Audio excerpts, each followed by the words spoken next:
Hello dear friends, subscribers and guests of my channel. In this video I want to show and tell you how to copy and paste text on your iPhone. Please put your like, subscribe to my channel and share this video with your friends. Let's get started. So, first we need to go to Notes.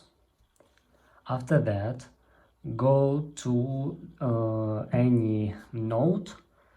And if you want to copy this text, you must click and hold. And after that, click Select All and click Copy.